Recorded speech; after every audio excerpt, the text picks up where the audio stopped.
ਵਾਹਿਗੁਰੂ ਜੀ ਕਾ ਖਾਲਸਾ ਵਾਹਿਗੁਰੂ ਜੀ ਕੀ ਫਤਿਹ। ਗੁਰੂ ਪਿਆਰੀ ਗੁਰੂ ਸਵਾਰੀ ਪਰਮ ਸਤਿਕਾਰਯੋਗ ਸਾਧ ਸੰਗਤ ਜੀਓ, ਹਰੇਕ ਗੁਰਮੁਖ ਅਭਿਲਾਸੀ ਦੇ ਮਨ ਦੀ ਚਾਹਤ ਹੁੰਦੀ ਆ ਕਿ ਉਹਨੂੰ ਕੋਈ ਐਸੇ ਸਾਧੂ ਮਹਾਤਮਾ ਦੇ ਦਰਸ਼ਨ ਹੋਣ ਜਿਸ ਦੇ ਦਰਸ਼ਨ ਕਰਨਾ ਉਹਦੇ ਸ਼ੰਕੇ ਨਿਵਰਤ ਹੋ ਜਾਣ। ਸੋ ਜਿਨ੍ਹਾਂ ਦੇ ਮਨ ਦੇ ਵਿੱਚ ਇਹ ਭਾਲ ਹੁੰਦੀ ਆ ਉਹਨਾਂ ਨੂੰ ਇਹ ਵੀ ਪਤਾ ਹੈਗਾ ਕਿ ਸਾਧੂ ਕਿਸੇ ਧਰਮ ਦਾ ਨਾਂ ਨਹੀਂ, ਕਿਸੇ ਲਿਬਾਸ ਦਾ ਨਾਂ ਨਹੀਂ। ਸਾਧੂ ਹੈ ਦੈਵੀ ਗੁਣਾਂ ਦਾ ਪ੍ਰਤੀਕ।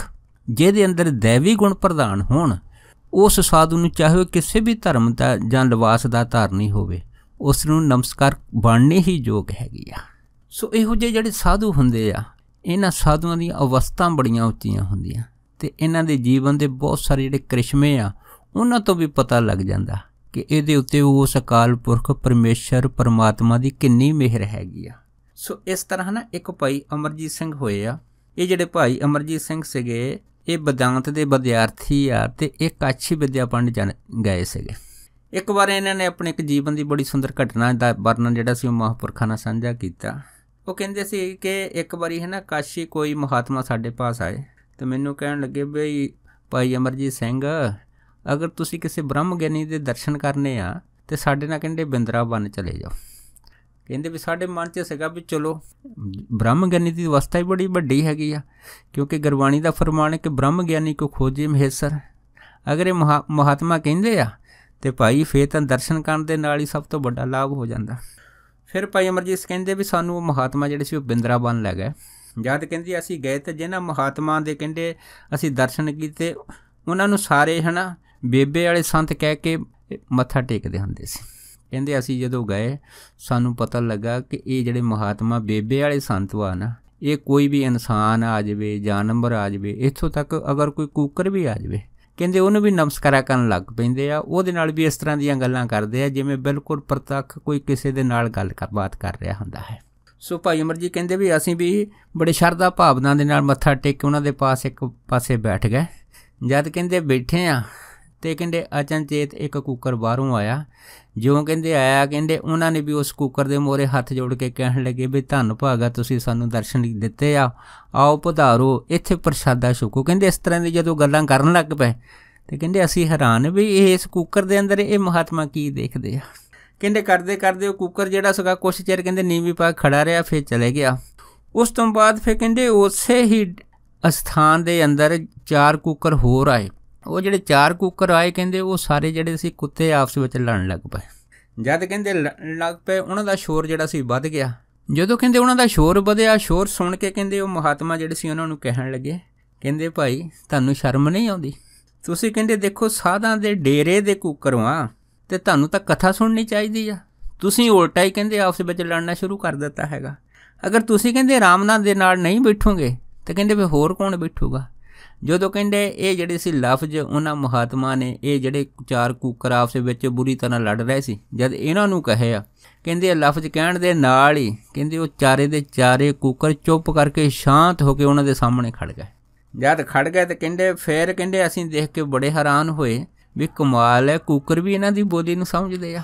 ਉਸ ਤੋਂ ਬਾਅਦ ਦੇਖੋ ਕਹਿੰਦੇ ਉਸੇ ਮਹਾਤਮਾ ਨੇ ਜਿਹੜੀ ਸੀ ਉਹਨਾਂ ਨੂੰ ਆਵਾਜ਼ ਮਾਰੀ ਵੀ ਲੈ ਭਾਈ ਆ ਪ੍ਰਸ਼ਾਦਾ ਛਕੋ, ਪ੍ਰਸ਼ਾਦ ਛਕ ਕੇ ਫੇਰ ਇੱਥੋਂ ਜਾਇਓ, ਅੱਗੇ ਤੋਂ ਲੜਾਈ ਨਹੀਂ ਕਰਨੀ ਆਪਸ ਵਿੱਚ। ਦੇਖੋ ਕਹਿੰਦੇ 4 ਕੂਕਰ ਅੱਗੇ ਆਏ, ਮਹਾਂਪੁਰਖਾਂ ਨੇ ਆਪ ਹੱਥੀਂ ਉਹਨਾਂ ਨੂੰ ਪ੍ਰਸ਼ਾਦਾ ਦਿੱਤਾ। ਉਹ ਸਾਰੇ ਜਿਹੜੇ ਸੀ ਪ੍ਰਸ਼ਾਦ ਲੈ ਕੇ ਉੱਥੋਂ 4 ਦੇ 4 ਚਲੇ ਗਏ ਸੀ। ਸੋ ਕਹਿਣ ਤੋਂ ਭਾਵ ਇਹ ਆ ਕਿ ਬ੍ਰਹਮ ਗਿਆਨੀ ਦੀ ਕੀ ਦ੍ਰਿਸ਼ਟ ਜਿਹੜੀ ਆ ਉਹਦੇ ਵਿੱਚ ਉਸ ਨੂੰ ਕੇਵਲ ਅਤੇ ਕੇਵਲ ਪਰਮਾਤਮਾ ਦੇ ਦੀਦਾਰ ਹੀ ਨਜ਼ਰ ਆਉਂਦੇ ਆ, ਚਾਹੇ ਉਹ ਕੂਕਰ ਵਿੱਚ ਹੋਣ, ਚਾਹੇ ਜਾਨਵਰ 'ਚ, ਚਾਹੇ ਪੇੜ ਪੌਦਿਆਂ 'ਚ। ਜਿਵੇਂ ਗੁਰਬਾਣੀ ਆਖਦੀ ਆ ਕਿ ਬ੍ਰਹਮ ਦਿਸੇ ਬ੍ਰਹਮ ਸੁਣੀਏ ਏਕ ਏਕ ਬਖਾਣੀਏ, ਕਿ ਉਹਨਾਂ ਨੂੰ ਜੋ ਇਨਸਾਨ ਜਾਂ ਜਾਨਵਰ ਜੋ ਵੀ ਪਰਿੰਦਾ ਬੋਲਦਾ ਉਸ ਆਵਾਜ਼ ਵਿੱਚ ਉਸ ਨੂੰ ਉਹ ਪਰਮੇਸ਼ਰ ਦੀ ਆਵਾਜ਼ ਹੀ ਸੁਣਾਈ ਦਿੰਦੀ ਆ ਅਤੇ ਉਹ ਜੋ ਕੁਛ ਦੇਖਦਾ ਉਸ ਨੂੰ ਹੈ ਨਾ ਉਹ ਵਾਹਿਗੁਰੂ ਹੀ ਦਿਖਾਈ ਦਿੰਦਾ ਹੈ। ਸੋ ਇਹ ਆ ਮਹਾਂਪੁਰਖਾਂ ਦੀ ਮਹਿਮਾ। ਸੋ ਮਹਾਂਪੁਰਖਾਂ ਦੀ ਮਹਿਮਾ ਜਿਹੜੀ ਉਹ ਅਗੰਮ ਅਗਾਧ ਹੁੰਦੀ ਆ।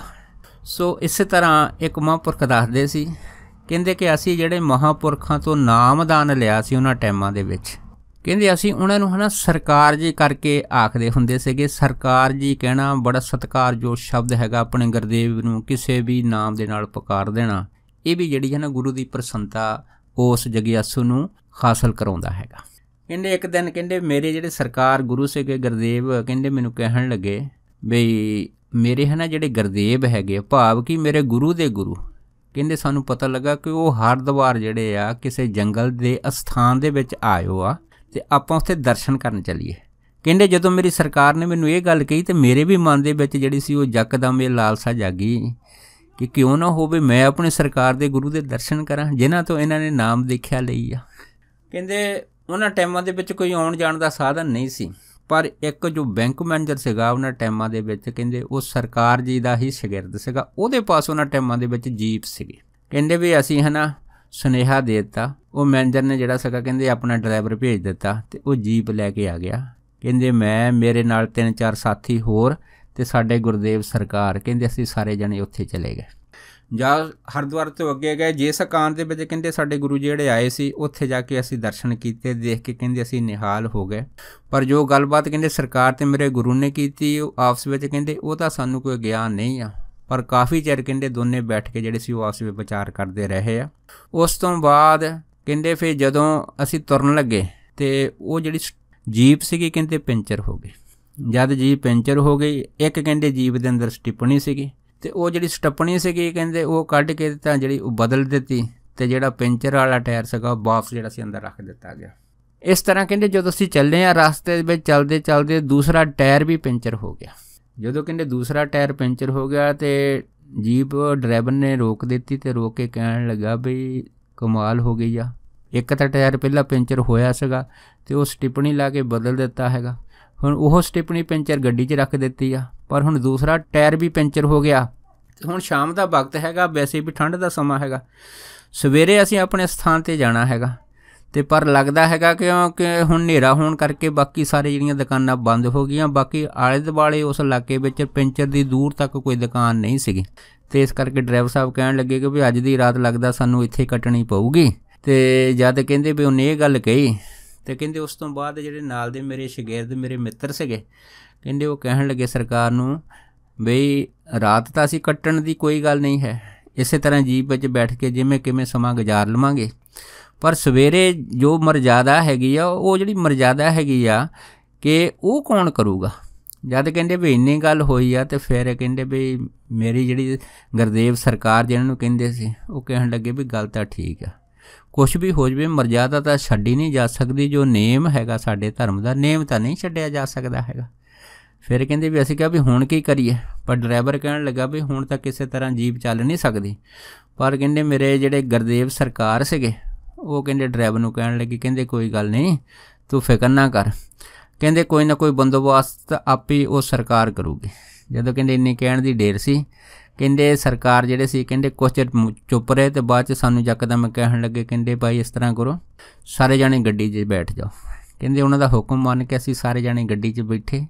ਜਦੋਂ ਕਹਿੰਦੇ ਅਸੀਂ ਗੱਡੀ ਵਿੱਚ ਬੈਠੇ ਸਰਕਾਰ ਕਹਿਣ ਲੱਗੇ ਬਈ ਹੁਣ ਤੁਸੀਂ ਹੈ ਨਾ ਸਾਰਿਆਂ ਨੇ ਕੀਰਤਨ ਕਰਨਾ ਗੱਡੀ 'ਚ ਬੈਠੇ ਅਤੇ ਇਹ ਕੀਰਤਨ ਦੀ ਧੁਨੀ ਟੁੱਟਣ ਨਹੀਂ ਦੇਣੀ ਹੈ। ਅਤੇ ਕਹਿੰਦੇ ਨਾਲ ਹੀ ਡਰਾਈਵਰ ਨੂੰ ਹਦਾਇਤ ਕਰ ਦਿੱਤੀ ਵੀ ਤੂੰ ਗੱਡੀ ਸਟਾਰਟ ਕਰਨੀ ਆ, ਗੱਡੀ ਸਟਾਰਟ ਕਰਕੇ ਤੂੰ ਤੋਰ ਦੇ ਅਤੇ ਪਰ ਪਿੱਛੇ ਮੁੜ ਕੇ ਨਹੀਂ ਦੇਖਣਾ ਹੈਗਾ। ਜਦੋਂ ਕਹਿੰਦੇ ਇੰਨੀ ਗੱਲ ਹੋਈ ਅਸੀਂ ਤਾਂ ਕਹਿੰਦੇ ਹੈਰਾਨ ਸੀਗੇ ਡਰਾਈਵਰ ਜ਼ਿਆਦਾ ਹੈਰਾਨ ਹੋ ਗਿਆ ਵੀ ਇਹ ਕਿਵੇਂ ਹੋ ਸਕਦਾ, ਪੈਂਚਰ ਗੱਡੀ ਕਿਵੇਂ ਜਾ ਸਕਦੀ ਹੈ, ਨਾਲੇ ਜਿਹੜਾ ਏਰੀਆ ਹੈਗਾ ਇਹ ਵੀ ਐਡਾ ਮਜ਼ਬੂਤ ਨਹੀਂ ਹੈ, ਕੋਈ ਪੱਕੀ ਸੜਕ ਨਹੀਂ ਹੈ, ਕੱਚੇ ਰਾਹ ਹੈਗੇ ਆ। ਪਰ ਕਹਿੰਦੇ ਹੁਣ ਸਰਕਾਰ ਦੇ ਅੱਗੇ ਕੌਣ ਬੋਲੇ, ਕਹਿੰਦੇ ਅਸੀਂ ਗੱਡੀ 'ਚ ਬੈਠ ਕੇ ਆਪਣਾ ਕੀਰਤਨ ਸ਼ੁਰੂ ਕਰ ਦਿੱਤਾ।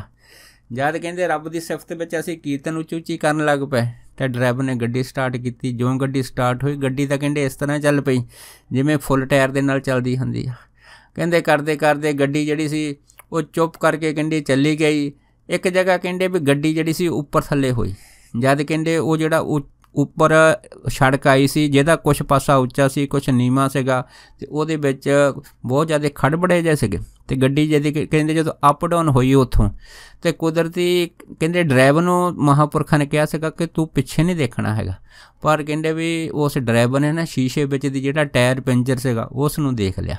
ਜਦ ਦੇਖਿਆ ਤਾਂ ਉਹਨੇ ਕੀ ਤੱਕਿਆ ਵੀ ਇਹ ਟਾਇਰ ਤਾਂ ਪੂਰਾ ਹਵਾ ਦੇ ਨਾਲ ਭਰਿਆ ਹੋਇਆ ਹੈਗਾ, ਇਹ ਤਾਂ ਪੈਂਚਰ ਨਹੀਂ ਲੱਗਦਾ ਹੈਗਾ। ਜਦ ਗੱਡੀ ਕਹਿੰਦੇ ਜੋ ਥੱਲੇ ਡਿੱਗਦੀ ਸੀ ਟਾਇਰ ਦੇ ਵਿੱਚ ਕੋਈ ਹਵਾ ਘੱਟ ਮਹਿਸੂਸ ਹੁੰਦੀ ਨਹੀਂ ਸੀ। ਇਸ ਤਰ੍ਹਾਂ ਕਰਦੇ ਕਰਦੇ ਕਹਿੰਦੇ ਵੀ ਅਸੀਂ ਉਹ ਕਈ ਮੀਲ ਦਾ ਜਿਹੜਾ ਏਰੀਆ ਸੀਗਾ ਉਹ ਤੈਅ ਕਰਕੇ ਆਪਣੇ ਅਸਥਾਨ 'ਤੇ ਆ ਗਏ। ਜਦੋਂ ਕਹਿੰਦੇ ਅਸਥਾਨ 'ਤੇ ਆ ਗਏ ਬਿਲਕੁਲ ਕਹਿੰਦੇ ਅੰਮ੍ਰਿਤ ਵੇਲਾ ਹੋ ਗਿਆ ਤੇ ਮਹਾਤਮਾ ਕਹਿਣ ਲੱਗੇ ਸਾਨੂੰ ਵੀ ਇਸ ਤਰ੍ਹਾਂ ਕਰੋ, ਸਾਰੇ ਗੱਡੀ 'ਚ ਉਤਰ ਕੇ ਆਪਣਾ ਇਸ਼ਨਾਨ ਪਾਣੀ ਕਰੋ ਤੇ ਉਸ ਤੋਂ ਬਾਅਦ ਕਹਿੰਦੇ ਵੀ ਅਸੀਂ ਆਏ ਤੇ ਜਿਹੜੀ ਮਰਜ਼ਾਦਾ ਹੈਗੀ ਆ ਉਸ ਮਰਜ਼ਾਦਾ ਨੂੰ ਹੁਣ ਪੂਰਾ ਕਰੋ, ਕਿਉਂਕਿ ਹੁਣ ਅੰਮ੍ਰਿਤ ਵੇਲਾ ਹੋ ਗਿਆ ਤੇ ਮਰਜ਼ਾਦਾ ਕਰਨ ਦਾ ਵੀ ਸਮਾਂ ਆ ਗਿਆ ਹੈ। ਕਹਿੰਦੇ ਵੀ ਅਸੀਂ ਵੀ ਗੱਡੀ 'ਚ ਉਤਰ ਗਏ ਤੇ ਮਹਾਤਮਾ ਵੀ ਉਤਰ ਗਏ ਤੇ ਫਿਰ ਕਹਿੰਦੇ ਉਹ ਸਾਡੀ ਸਰਕਾਰ ਉਹ ਡਰਾਈਵਰ ਨੂੰ ਕਹਿਣ ਲੱਗੀ ਵੀ ਇਹ ਗੱਡੀ ਤੂੰ ਇਸ ਤਰ੍ਹਾਂ ਕਰ, ਜਾ ਕੇ ਮੈਨੇਜਰ ਦੇ ਘਰ ਛੱਡਿਆ। ਕਹਿੰਦੇ ਉਹ ਡਰਾਈਵਰ ਜਿਹੜਾ ਸੀਗਾ ਬੜਾ ਹੱਕਾ ਬੱਕਾ ਹੋਇਆ। ਜਦ ਕਹਿੰਦੇ ਉਹਨੂੰ ਟਾਇਰ ਦੇ ਨਾਲ ਥੋੜ੍ਹਾ ਜਿਹਾ ਪੈਰ ਲਾ ਕੇ ਦੇਖਿਆ ਤੇ ਕੀ ਦੇਖਿਆ, ਜਿਹੜਾ ਪੈਂਚਰ ਟਾਇਰ ਸੀਗਾ ਉਹ 'ਚ ਹਵਾ ਪੂਰੀ ਸੀ ਤੇ ਪੂਰਾ ਭਰਿਆ ਹੋਇਆ ਸੀਗਾ। ਡਰਾਈਵਰ ਵੀ ਕਹਿੰਦੇ ਦੁਬਾਰਾ ਗੱਡੀ ਸਟਾਰਟ ਕੀਤੀ, ਉਸ ਮੈਨੇਜਰ ਦੇ ਘਰ ਚਲਾ ਗਿਆ। ਜਦ ਕਹਿੰਦੇ ਘਰ ਗਿਆ ਤੇ ਉਹਦੇ ਘਰ ਦੇ ਵਿੱਚ ਜਾ ਕੇ ਜਦੋਂ ਗੱਡੀ ਖੜੀ ਕੀਤੀ ਤੇ ਗੱਡੀ ਖੜ੍ਹ ਕੇ ਜਦੋਂ ਕਹਿੰਦੇ ਚਾਬੀਆਂ ਮੈਨੇਜਰ ਨੂੰ ਦੇਣ ਲੱਗਾ ਤੇ ਉਹਨੇ ਕੀ ਦੇਖਿਆ ਕਿ ਉਹ ਟਾਇਰ ਦੀ ਹਵਾ ਜਿਹੜੀ ਸੀ ਉਹ ਮਾਲਕ ਚਾਰੇ ਨਿਕਲੀ ਤੇ ਫਿਰ ਟਾਇਰ ਜਿਹੜਾ ਸੀ ਪਹਿਲੇ ਦੀ ਤਰ੍ਹਾਂ ਪੈਂਚਰ ਹੋ ਗਿਆ। ਸੋ ਕਹਿਣ ਤੋਂ ਭਾਵ ਇਹ ਹੈਗਾ ਕਿ ਜਿਸ ਦੀ ਉਸਤਤੀ ਜਾਂ ਜਿਸ ਦੀ ਸਿਫਤ ਮਹਾਂਪੁਰਖ ਕਰਦੇ ਆ ਉਹ ਜਿਹੜਾ ਵਾਹਿਗੁਰੂ ਉਹ ਆਪ ਮਹਾਂਪੁਰਖਾਂ ਦਾ ਸਹਾਈ ਹੁੰਦਾ। ਜਿਵੇਂ ਗੁਰਬਾਣੀ ਦਾ ਫਰਮਾਨ ਹੈ ਕਿ ਸੰਤਾਂ ਕੇ ਕਾਰਜ ਆਪ ਖਲੋਇਆ, ਹਰ ਕੰਮ ਕਰਾ ਬਣਾਇਆ ਰਾਮ। ਜਿਵੇਂ ਪਹਿਲੇ ਮਹਾਤਮਾ ਨੇ ਆਪਣੇ ਕੂਕਰਾਂ ਨੂੰ ਕਹਿ ਦਿੱਤਾ ਸੀਗਾ ਕਿ ਤੁਹਾਨੂੰ ਸ਼ਰਮ ਨਹੀਂ ਆਉਂਦੀ, ਤੁਸੀਂ ਡੇਰੇ ਦੇ ਕੂਕਰ ਹੈਗੇ ਆ ਤੇ ਤੁਹਾਨੂੰ ਕਥਾ ਸੁਣਨੀ ਚਾਹੀਦੀ ਆ। ਇਹ ਵਿਚਾਰ ਸੁਣਦੇ ਸਾਰੀ ਕੂਕਰ ਸਾਡੇ ਸੀ ਚੁੱਪ ਕਰਕੇ ਮਹਾਂਪੁਰਖਾਂ ਦੇ ਅੱਗੇ ਇਸ ਤਰ੍ਹਾਂ ਨਿੰਮੋ ਝੂਣੇ ਹੋ ਕੇ ਬੈਠ ਗਏ ਸੀਗੇ, ਜਿਵੇਂ ਬਹੁਤ ਹੀ ਕੋਈ ਸਿਆਣਾ ਆਦਮੀ ਜਿਹੜਾ ਨਾ ਉਹ ਮਹਾਂਪੁਰਖਾਂ ਦੀ ਝਾੜ ਖਾ ਕੇ ਬੈਠ ਗਿਆ ਹੋਵੇ। ਤੇ ਇਸੇ ਤਰ੍ਹਾਂ ਦੇਖੋ ਇਹ ਦੂਸਰੀ ਘਟਨਾ ਦੇ ਵਿੱਚ ਮਹਾਂਪੁਰਖਾਂ ਨੇ ਕਿਹਾ ਸੀ, ਕਹਿੰਦੇ ਭਾਈ ਗੱਡੀ 'ਚ ਕੀਰਤਨ ਕਰੋ, ਡਰਾਈਵਰ ਨੂੰ ਕਹਿ ਦਿੱਤਾ ਸੀ ਤੂੰ ਗੱਡੀ ਚਲਾ, ਪਿੱਛੇ ਮੁੜ ਕੇ ਨਹੀਂ ਦੇਖਣਾ ਹੈਗਾ। ਤੇ ਕਿਵੇਂ ਉਹ ਪੈਂਚਰ ਵਾਲੀ ਟਾਇਰ ਦੇ ਵਿੱਚ ਆਪਣੇ ਆਪ ਹੀ ਹਵਾ ਭਰ ਗਈ ਸੀ ਤਾਂ ਕਈ ਮੀਲ ਦਾ ਸਫ਼ਰ ਤੈਅ ਕਰਦੇ ਹੋਏ ਸਾਰੇ ਜਿਹੜੇ ਪ੍ਰੇਮੀ ਸੀਗੇ ਉਹ ਕਿਵੇਂ ਆਪਣੇ ਟਿਕਾਣੇ 'ਤੇ ਪਹੁੰਚ ਗਏ ਸੀਗੇ। ਤੇ ਜਦ ਤੱਕ ਟਿਕਾਣੇ 'ਤੇ ਨਹੀਂ ਪਹੁੰਚੇ, ਗੱਡੀ ਟਿਕਾਣੇ 'ਤੇ ਨਹੀਂ ਲੱਗੀ, ਤਦ ਤੱਕ ਉਹ ਟਾਇਰ ਦੇ ਵਿੱਚ ਹਵਾ ਜਿਉਂਦੀ ਤਿਉਂ ਹੀ ਰਹੀ। ਪਰ ਜਿਉਂ ਹੀ ਗੱਡੀ ਆਪਣੇ ਟਿਕਾਣੇ 'ਤੇ ਲੱਗੀ ਆ ਉਸ ਤੋਂ ਬਾਅਦ ਉਹਦੇ ਵਿੱਚੋਂ ਹਵਾ ਜਿਹੜੀ ਸੀ ਉਹ ਆਪਣੇ ਆਪ ਨਿਕਲ ਗਈ।